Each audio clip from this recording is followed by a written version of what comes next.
평안을 빕니다.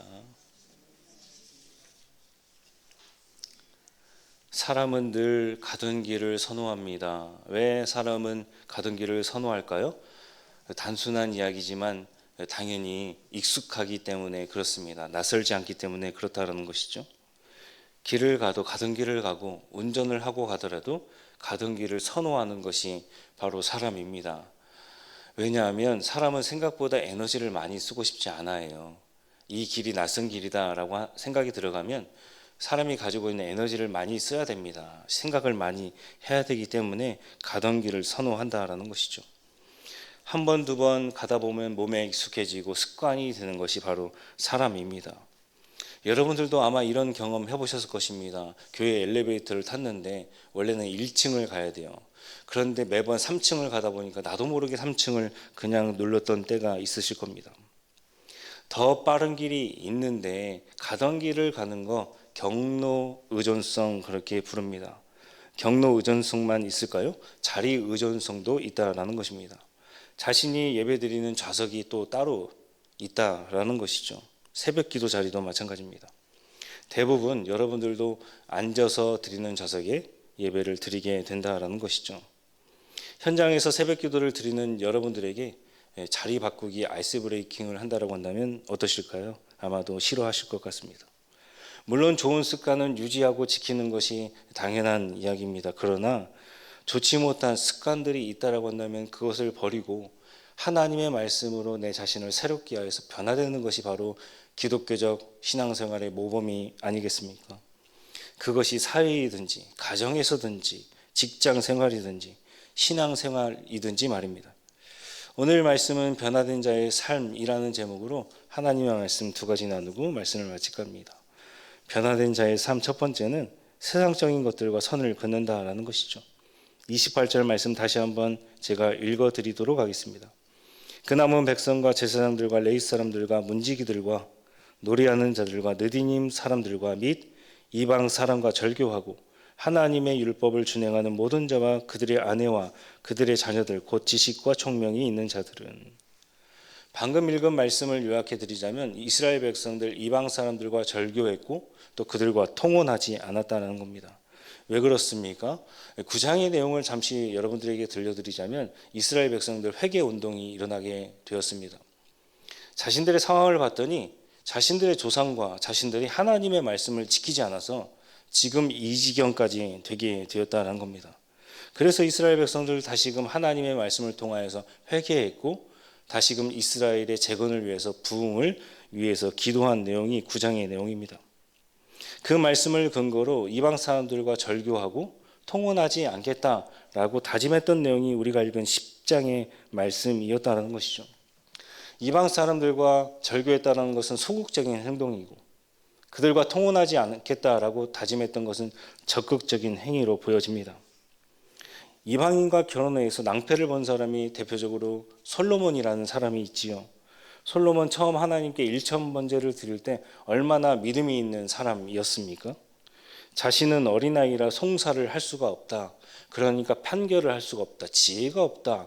듣는 마음이 없으니 다른 것보다도 하나님께서 나에게 지혜를 주시면 좋겠습니다 라고 기도했을 때 하나님께서 그에게 덤으로 세상 부귀와 또 뿐만 아니라 여러 가지 것들을 그에게 주게 되었다는 겁니다. 그러나 그는 1,000명의 후궁과 아내를 두게 되었다는 것이죠. 약 2,000명의 아내를 둔 셈입니다.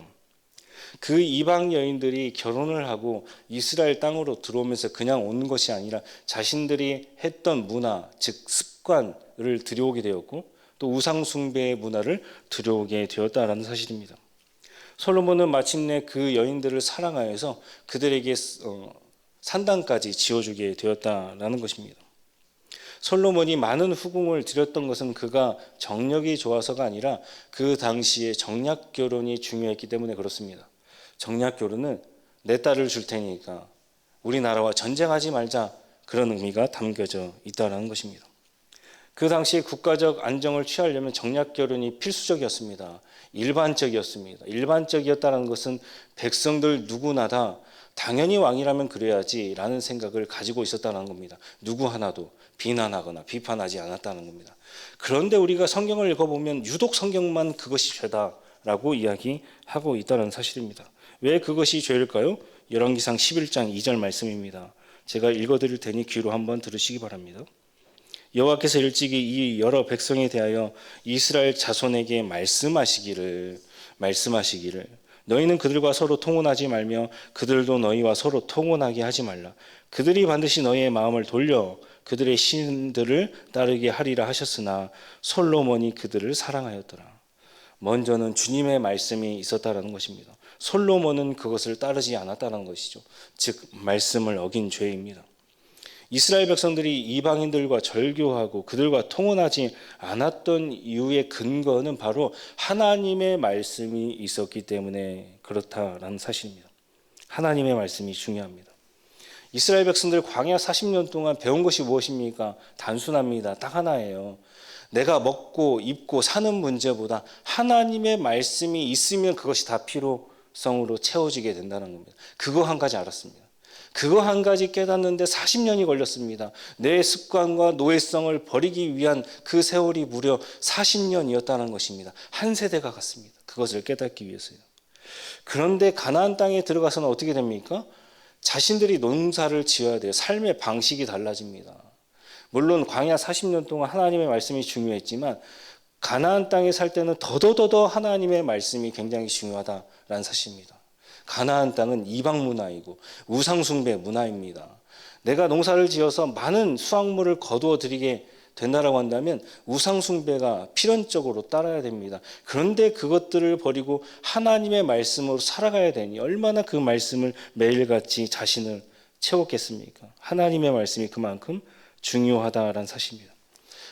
하늘에서 내려오는 만나와 메추라기가 끊기게 됩니다. 그러면 훨씬 더 그 이방 문화에서는 하나님의 말씀이 중요했다라는 것이죠.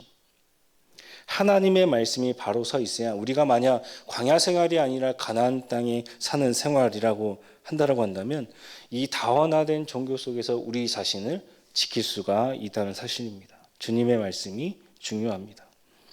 변화된 자의 삶 두 번째는 헌금 생활을 잘 한다라는 것입니다. 느헤미야 10장을 읽어보게 되면 두 가지 헌금의 종류가 나타납니다. 첫째는 세겔의 3분의 1입니다. 32절 말씀입니다. 우리가 또 스스로 규례를 정하기를 해마다 각기 세겔의 3분의 1을 수납하여 하나님의 전을 위하여 쓰게 하되. 이 말씀은 출애굽기 30장의 말씀을 우리가 비교하면서 보아야 합니다. 남자가 20세 이상 되면 반세겔을 성전세를 위하여서 꼭 냈어야 했다라는 것입니다. 이 헌금의 사용처는 성전을 위해서 사용됐고요. 또 군대를 위해서 사용됐다라는 겁니다. 우리로 따지자면 성전의 기물들을 사고 또 뿐만 아니라 부서들을 위해서 사용했고 기도의 용사들을 위해서 사용했고 또 전도의 용사들을 위해서 사용했다라는 사실입니다. 그런데 출애굽기 말씀에 의하면 반세겔인데 왜 느헤미야 시대에 와서는 3분의 1세겔 3.3%가 되게 되었을까요? 그만큼 느헤미야 시대에 살았던 사람들이 가난했다라는 것입니다. 노예가 고국 땅으로 돌아와서 다시금 하나님의 성전을 짓습니다. 그런데 그들이 얼마나 많은 돈을 가지고 있었을까요? 분명히 하나님께서는 반세겔이라 말씀해 주셨는데 왜 느헤미야는 그들에게 조금 덜 내게끔 그렇게 깎아주게 되었을까요? 그것은 바로 그들이 너무나 삶이 힘들었다라는 겁니다. 우리가 이 말씀에서 알 수 있는 것은 자신이 할 수 있는 만큼만 자발적으로 기쁨으로 하나님께 드리는 헌금이라야 하나님께서 굉장히 기뻐하신다라는 사실입니다. 자신의 삶을 파괴하면서까지 그렇게 헌금할 필요가 없다는 것입니다. 하나님께서는 두 렙돈의 과부의 그 헌금도 기쁘게 받아주시는 하나님이다라는 사실입니다. 할 수 있는 만큼입니다. 둘째는 나무 헌금이다라는 것이죠. 제가 오늘 여러분들에게 마지막으로 굉장히 강조하고 싶은 말씀입니다. 34절입니다. 또 우리 제사장들과 레위 사람들과 백성들이 제비 뽑아 각기 종족대로 해마다 정한 시기에 나무를 우리 하나님의 전에 바쳐 율법에 기록한 대로 우리 하나님 여호와의 제단에 사르게 하였고. 민수기 28장을 보게 되면 매일같이 이스라엘 백성들이 드려야 될 상번제에 대해서 기록하고 있습니다. 여러분들 제사를 드리려면 무엇이 필요할까요? 제물이 있어야 됩니다. 번제라고 했어요. 번제는 뼈까지 활활 태워서 하나님께 드리는 제사입니다. 남는 게 없습니다. 그런데 번제를 드리려면 무엇이 필요합니까? 나무가 필요합니다. 나무가 필요해요. 그래서 제비 뽑아서 제단에 불을 붙일 땔감을 매일같이 공급하게 되었다는 사실입니다. 여러분 한번 생각해 볼까요? 지금 땔감을 구하려면 어떻게 해야 됩니까? 마트에 가면 있어요, 여러분들. 쿠팡에서 인터넷으로 시키면 됩니다. 돈 주고 사면 돼요. 그런데 그 당시에 돈 주고 땔감을 살 수가 있었을까요? 조선시대로 따지자면 지게를 직접 메고 산으로 가서 나무를 하든지 아니면 썩은 나무를 주워서 하나님의 전에 바치게 되었다라는 사실입니다. 그러니까 직접 가서 몸으로써 하나님께 드리는 헌금이 있었다라는 사실입니다. 제가 소록도를 한 두세 번 정도 가게 되었는데요. 이런 질문을 했어요. 거기 담당하고 있는 전사님도 한센인이었는데 전사님, 이 교회는 어떻게 지어지게 되었습니까? 라고 물어봤더니 전사님이 이렇게 대답하시는 거예요. 우리가 직접 지었다. 그들의 손이 다 문드러졌습니다. 하나님의 전을 지으려면 어떻게 됩니까? 지을 수가 없어요. 여기다가 붕대를 감고 끈을 감고 수저를 달아가지고 국자를 달아서 삽을 달아서 그렇게 하나 모래 하나 두 번 하나님의 전을 그렇게 지었다는 거예요. 그걸 듣는데 굉장히 제가 은혜가 되게 되었습니다. 이런 말이 있습니다. 돈 없으면 몸으로 때워라. 아주 자본주의 시대에 들어선 언어입니다. 돈이 없으면 음식을 먹다가도 어떻게 됩니까? 나중에 돈 낼 때 주인장이 이렇게 이야기합니다. 돈 없으면 여기서 알바라도 뛰고 몸으로 때워라. 그렇게 이야기합니다. 좋지 못한 의미이죠. 그런데 성경에서는 우리에게 몸으로 드리는 하나님께 드리는 분명한 헌금이 있어야 된다라고 말씀하고 있습니다. 성경은 돈보다 여러분들의 몸을 더 중요시 한다는 겁니다.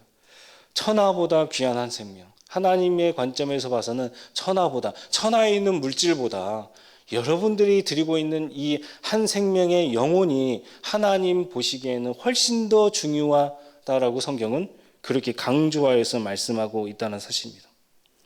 물질로 드리는 헌금이 있는 반면에 여러분들이 하나님께 몸으로 봉사하고 일상에서 드리는 예배가 있어야 하나님께서 훨씬 더 기뻐하신다라는 사실입니다. 여러분들은 몸으로 드리는 헌금이 있으십니까? 하나님께서는 돈의 제사가 아니라 우리의 전인적인 몸으로 드리는 제사를 원하신다라는 사실입니다. 이것이 실패했던 시대가 있었습니다. 이사야와 예레미야 시대입니다. 아무리 수많은 좋은 물건을 가지고 하나님 앞에 가서 매일같이 내가 죄를 지었다라고 제사를 드리게 됩니다. 하나님 그거 가져오지 말라는 거예요. 그 향기가 맡기 싫다는 겁니다. 왜 그렇습니까? 저와 여러분들의 손에 피가 묻어 있다라고 그렇게 말씀하고 있습니다. 우리는 우리의 몸으로 일상에서 하나님께서 기뻐하실 만한 산 제물로 하나님께 드려야 하나님께서 기뻐하신다는 겁니다. 말씀을 맺습니다. 우리는 세상적인 것들과 선을 그어야 한다는 것입니다. 세상 유혹에 빠지지 않기 위해서 우리는 하나님의 말씀을 굳건히 붙잡아야 합니다. 솔로몬은 처음에 지혜의 왕이라 불리게 되었습니다. 사람들도 그렇게 압니다. 그런데 그 끝은 어떻게 되었습니까? 우상 숭배의 길로 빠지게 되었습니다. 미련한 왕이 되게 되었다는 사실입니다. 하나님의 말씀을 버렸기 때문에 그렇습니다. 헌금 생활 잘해야 됩니다. 많은 물질을 내는 거 중요합니다. 자신의 형편에 맞게 내는 것은 훨씬 더 중요하다는 사실입니다. 가장 중요한 헌금은 한 사람 한 사람이 하나님 앞에서 몸으로 드리는 산 제물이 있어야 된다는 사실입니다.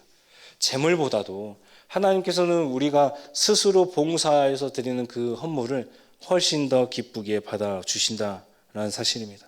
오늘 들은 말씀처럼 세상 유혹에 빠지지 않기 위해서 여러분들 하나님 말씀에 올곧게 서 있으시고 주님께서 기뻐하시는 헌금 생활로 하나님을 기쁘게 하시는 저와 여러분 되기를 주님의 이름으로 간절히 소망합니다.